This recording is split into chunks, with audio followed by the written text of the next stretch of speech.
Hello everyone, welcome to channel learn with ease. आज हम करेंगे कैश बुक, जहां पर हम प्रैक्टिकल प्रॉब्लम क्वेश्चन नंबर 14 को सॉल्व करेंगे। यह question chapter number 11 DK Goyal की बुक से लिया गया है। तो शुरू करते हैं आज का लेसन। यहाँ पर कुछ ट्रांजैक्शंस दी गई है कविता गारमेंट्स की बुक्स की, जिसे आपको डबल कॉलम कैश बुक में लिखना है। मतलब कैश और बैंक दोनों ही ट्रांजैक्शंस आपको कैश बुक में पोस्ट करनी है।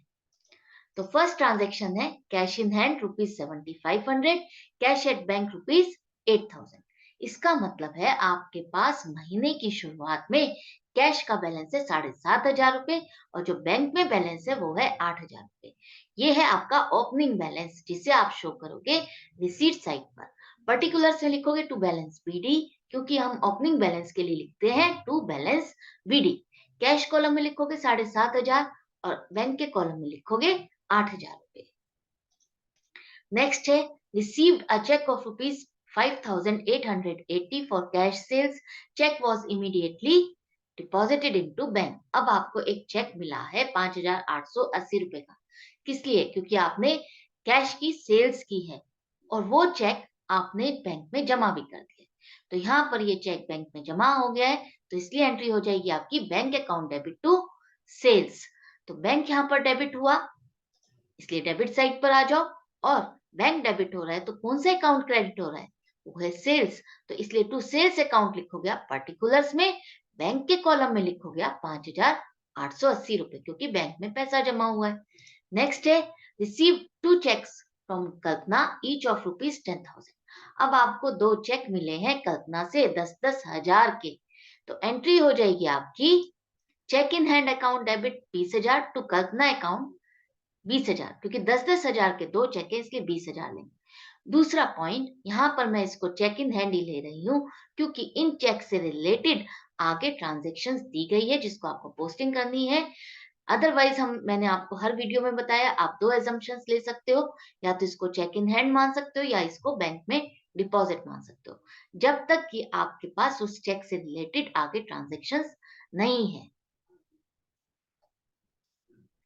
जैसा कि इस ट्रांजैक्शन में बैंक और कैश इन्वॉल्व नहीं हो रहा है हमारा, हम इसकी कैश बुक में अपनी एंट्री नहीं करेंगे।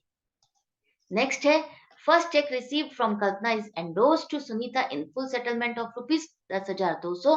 Second cheque is sent to bank for collection. अब आपने जो दो चेक रिसीव किए थे कल्पना से, वो उसमें से एक चेक आपने सुनीता को दे दिया है। उसके अकाउंट को सेटल करने के लिए ₹10,200 आपको उसको देने थे, उसकी जगह पर आपने इसको 10,000 का चेक दे दिया। दूसरा चेक जो था वो आपने बैंक में भेजा है जमा करने के लिए। तो एंट्री हो जाएगी, देखो, सुनीता अकाउंट डेबिट करोगे ₹10,200 से। क्यों? क्योंकि इतना ही अकाउंट आप क्लियर कर रहे हो। To cheque in hand account आपका क्रेडिट होगा 10,000 से। कल्पना वाला चेक आपने दिया है, इसलिए इस अकाउंट को क्रेडिट करोगे। टू डिस्काउंट रिसीव्ड आपका अकाउंट आपका क्रेडिट होगा ₹200 से। क्यों? क्योंकि आपने डिस्काउंट लिया है, मिला है आपको। और यहाँ पर बैंक या कैश हमारा इन्वॉल्व नहीं हो रहा है इस एंट्री में, तो इस एंट्री की हम अपनी कैश बुक में एंट्री नहीं करेंगे। दूसरा चेक जो हमने बैंक में जमा किया है, तो एंट्री हो जाएगी bank account debit ₹10,000 to cheque in hand account credit ₹10,000। यहाँ पर आपने बैंक में जमा किए हैं तो बैंक अकाउंट आपका डेबिट हो गया है, तो डेबिट साइड पर आ जाओ और एंट्री हो जाएगी पर्टिकुलर्स में लिखोगे to cheque in hand account और बैंक में लिखोगे ₹10,000। नेक्स्ट है second check received from Kalpana is returned as dishonored by the bank. The bank has debited our account with ₹20 as bank charges on this check. अब आपको जो दूसरा check मिला था कल्पना से और आपने बैंक में भेजा था जमा करने के लिए, बैंक में वो पास नहीं हुआ, कैंसिल हो गया, जमा नहीं हुआ, डिसऑनर हो गया है। तो उस केस में आप क्या एंट्री करोगे? आप एंट्री करोगे कल्पना account debit 10,000 to bank account 10,000। यहाँ पर आप चेक इन हैंड को नहीं लिखोगे। क्यों? क्योंकि चेक इन हैंड तो अकाउंट आपने एज ए टेम्परेरीली यूज किया था, जब तक आपके पास चेक है आपने जमा नहीं किया था। लेकिन एक्चुअल में वो मनी किससे रिलेटेड था, किसने दिया था आपको? वो है कल्पना। तो कल्पना अकाउंट को ही आप डेबिट करोगे, क्योंकि उसका बैलेंस दोबारा आपको स्टेंड करना है, जो कि आप सोच रहे थे कि क्लियर हो गया, पेमेंट मिल गई है, लेकिन वो पेमेंट नहीं मिली है, इसलिए आप उस अकाउंट को डेबिट करोगे। दूसरा, जो बैंक में आप पैसा सोच रहे थे जमा हो गया 10,000 का और आपने डेबिट किया था, लेकिन वो जमा नहीं हुआ, तो आपको दोबारा से उसको क्रेडिट करना होगा, ताकि आप ये क्लियरली कर सको कि बैंक में पैसा जमा नहीं हुआ है। तो यहाँ पर बैंक अकाउंट क्रेडिट हो रहा है, इसलिए आप इसकी एंट्री क्रेडिट साइड पे करोगे और पर्टिकुलर से लिखोगे बाय कल्पना अकाउंट, बैंक के कॉलम में लिखोगे 10,000 रुपए। यहाँ पर दूसरी एंट्री आ रही है, the bank has debited our account with ₹20 as bank charges. तो आपको यहाँ पर बैंक चार्जेस भी पे करने पड़ रहे हैं 20 रुपए, जिसकी एंट्री हो जाएगी बैंक चार्जेस अकाउंट डेबिट 20 रुपए टू बैंक अकाउंट 20 रुपए।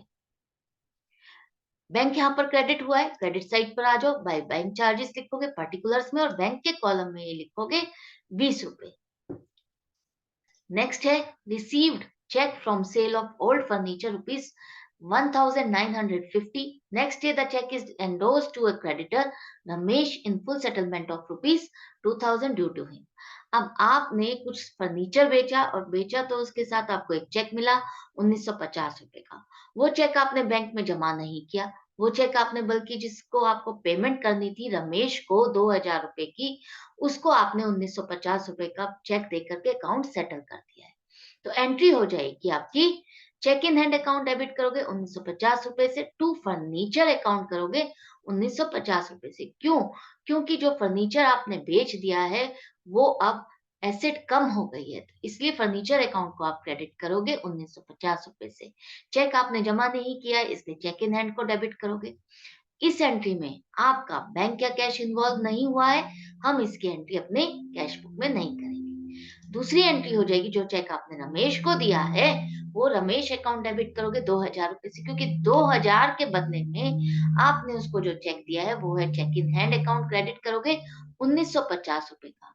50 रुपए का जो डिफरेंस है, इसका मतलब है वो है आपको डिस्काउंट मिला, तो टू डिस्काउंट रिसीव्ड अकाउंट आप क्रेडिट करोगे 50 रुपए से। इस एंट्री में भी आपका कैश या बैंक कहीं पर भी इन्वॉल्व नहीं हो रहा है, कोई इनफ्लो या आउटफ्लो नहीं हो रहा है, इसलिए हम इसकी भी एंट्री अपनी कैश बुक में नहीं करेंगे। ये दोनों ही एंट्री आपकी जर्नल बुक के थ्रू पोस्टिंग होगी। नेक्स्ट है purchased goods from Mohan on credit for ₹8000। अब आपने मोहन से कुछ सामान खरीदा है 8000 रुपए का, क्या उसकी पेमेंट कर दी है? नहीं की, आपने ये उधार में खरीदा है। एंट्री क्या हो जाएगी, purchase account debit 8000 to Mohan account 8000। इसमें आपने पेमेंट नहीं की है, इसका मतलब कैश या बैंक से पेमेंट नहीं हो रही है, कोई आउटफ्लो नहीं हो रहा, इसलिए हम इसकी एंट्री अपनी कैश बुक में नहीं करेंगे। नेक्स्ट है settled Mohan's account by giving a cheque for ₹4000 and cash ₹3900। अब आपने जो मोहन से सामान खरीदा था उधार में 8000 का, उसका अकाउंट आप सेटल कर रहे हो, किस तरह से? उसको 4000 का चेक दे रहे हो और ₹3900 उसको कैश में दे रहे हो। तो एंट्री हो जाएगी आपकी, Mohan account debit 8000 to bank account 4000 to cash account 3900 to discount received account 100 रुपए। अब यहाँ पर बैंक और कैश दोनों ही आपका क्रेडिट हो रहा है। क्या इस तरह की एंट्री को आप कॉन्ट्रा एंट्री कहोगे? नहीं, ये आपकी कॉन्ट्रा एंट्री नहीं है। क्यों? क्योंकि कॉन्ट्रा एंट्री तभी होती है जब बैंक और कैश में से ही एक अकाउंट डेबिट और दूसरा अकाउंट क्रेडिट हो रहा होता है।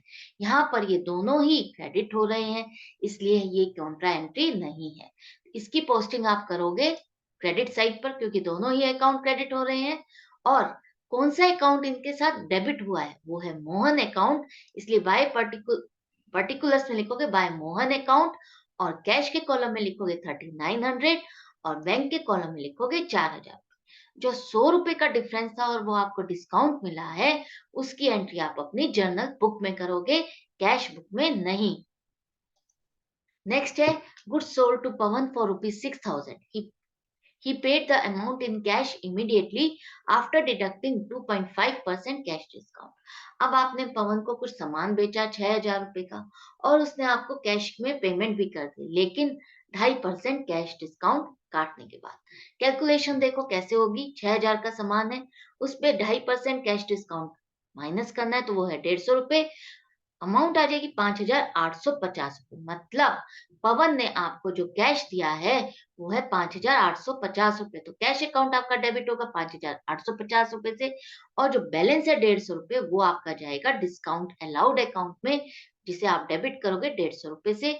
और जो आपकी सेल्स बुक होगी वो 6,000 से बुक होगी, तो सेल्स अकाउंट लिखोगे 6,000 से।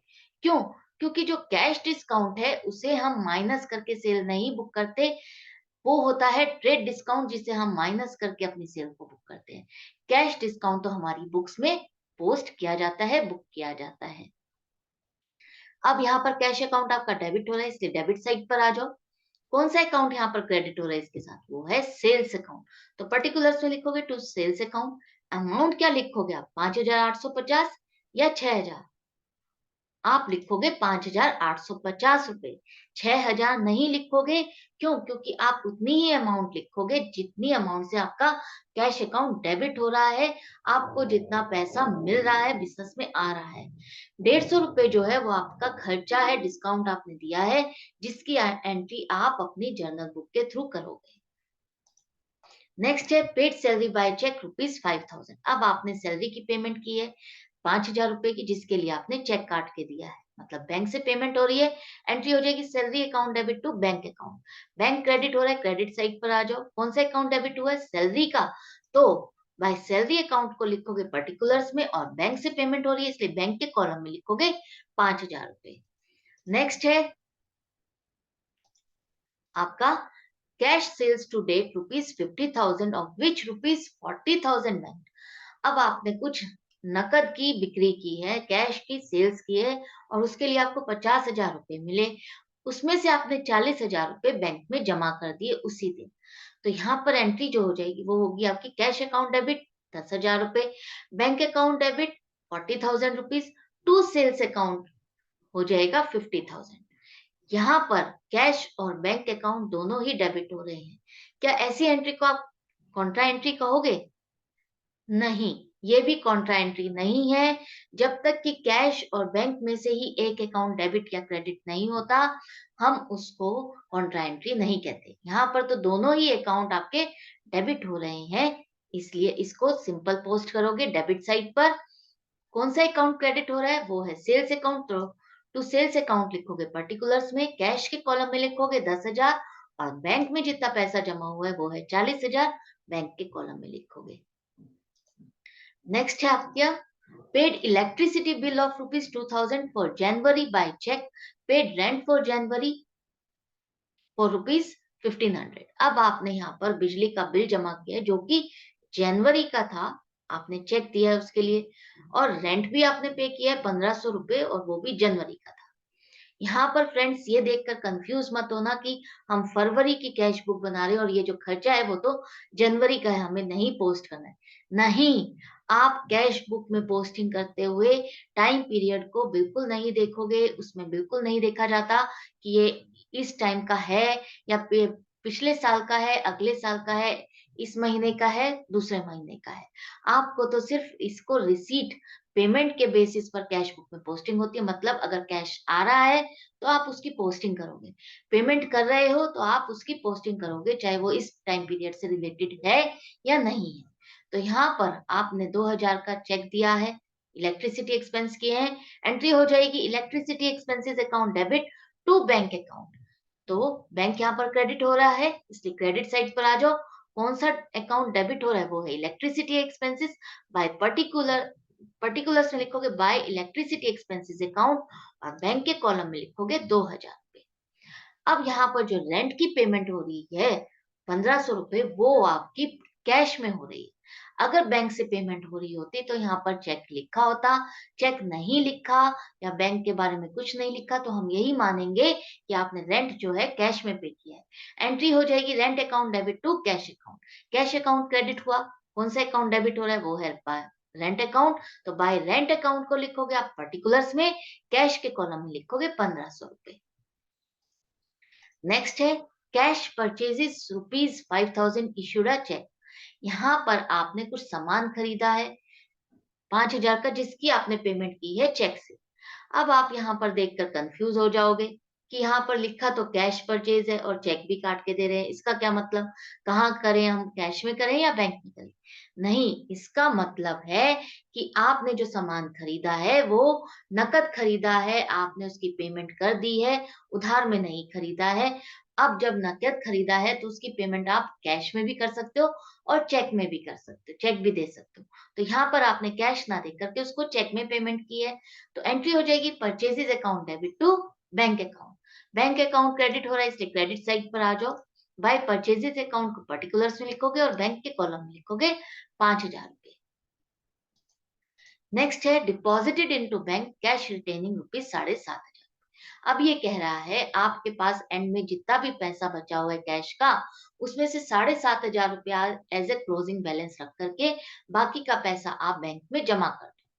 तो यहाँ पर इसको चेक करने के लिए आपको डेबिट कॉलम और क्रेडिट कॉलम का टोटल चेक करना होगा कैश के, जो कि हम करते हैं। डेबिट साइड का टोटल आ रहा है 23,350, जिसमें से माइनस किया क्रेडिट साइड का टोटल 5,400 रुपए, तो बैलेंस आ रहा है 17,950 रुपए। इसमें से 7,500 रुपए एज ए बैलेंस रख करके क्लोजिंग आपको बाकी का 10,450 रुपए बैंक में जमा करना है। एंट्री हो जाएगी bank account debit to cash account. ये एंट्री है आपकी कॉन्ट्रा एंट्री, क्योंकि बैंक यहाँ पर डेबिट हो रहा है और कैश अकाउंट यहाँ पर क्रेडिट हो रहा है। एंट्री करोगे इस तरह से, आप डेबिट साइड पे लिखोगे बैंक अकाउंट क्रेडिट डेबिट हो रहा है, और किसकी वजह से, टू कैश अकाउंट लिखोगे पर्टिकुलर्स में, बैंक के कॉलम में लिखोगे 10,450, एलएफ में लिखोगे सी, सी का मतलब है कॉन्ट्रा। अब आ जाओ क्रेडिट साइड पर। क्रेडिट आपका हो रहा है कैश अकाउंट, किसकी वजह से, बाय बैंक अकाउंट लिखोगे पर्टिकुलर्स में और कैश के कॉलम में लिखोगे 10,450 रुपए, एलएफ के कॉलम में लिखोगे सी, सी मतलब कॉन्ट्रा। ये एंट्री आपकी कंप्लीट हो जाती है कॉन्ट्रा वाली। यहाँ पर अब आपको जो बैलेंस है क्लोजिंग बैलेंस कैश का, उसकी एंट्री भी करनी है। ये जो बैलेंस है आपका डेबिट बैलेंस है, डेबिट का टोटल, डेबिट कॉलम का टोटल ज्यादा है क्रेडिट के कॉलम से, तो यहाँ पर इक्वलाइज करने के लिए आपको कहाँ लिखना होगा, क्रेडिट साइड पर लिखोगे क्लोजिंग बैलेंस है इसलिए बाय बैलेंस सीडी लिखोगे, कैश के कॉलम में लिखोगे 7,500 रुपए, एंड में टोटल लिखोगे दोनों ही कॉलम में 23,350 रुपए, जो कि टोटल है डेबिट साइड का टोटल। वही टोटल लिखना है, तभी तो हम इक्वलाइज हुआ ना, इक्वलाइज करने के लिए ही तो हमने इसको लिखा था बैलेंस, और टोटल जो आ रहा है वो है 23,350। अब करते हैं हम बैंक के कॉलम का टोटल। डेबिट साइड का टोटल आ रहा है 74,330 रुपए, जिसमें से माइनस करोगे क्रेडिट साइड का टोटल 26,020 रुपए, तो बैलेंस आ रहा है आपके पास 48,310 रुपए। ये है डेबिट बैलेंस, मतलब बैंक में भी आपके बैलेंस है। तो डेबिट साइड का टोटल ज्यादा है क्रेडिट साइड से, तो क्रेडिट साइड पर लिखोगे इक्वलाइज करने के लिए बाय बैलेंस सीडी 48,310 बैंक के कॉलम में, जो कि जिसका मतलब है बैंक में आपके पास क्लोजिंग बैलेंस है 48,310 रुपए। एंड में टोटल लिख दोगे 74,330 रुपए, 74,330 रुपए दोनों ही साइड पर। इस तरह से आपका ये क्वेश्चन कंप्लीट हो गया है। आई होप आपको ये क्वेश्चन बहुत अच्छे से समझ में आ गया है, कोई डाउट रहा ही नहीं होगा। अगर फिर भी रह गया है तो कमेंट बॉक्स में लिख करके पूछ सकते हो। जाने से पहले चैनल को सब्सक्राइब कर दीजिए, लाइक कीजिए, शेयर कीजिए अपने फ्रेंड्स के साथ, बेल आइकन को प्रेस कर दीजिए। मैं मिलूंगी आपसे नेक्स्ट वीडियो में नेक्स्ट क्वेश्चन के साथ। Till then good bye and take care.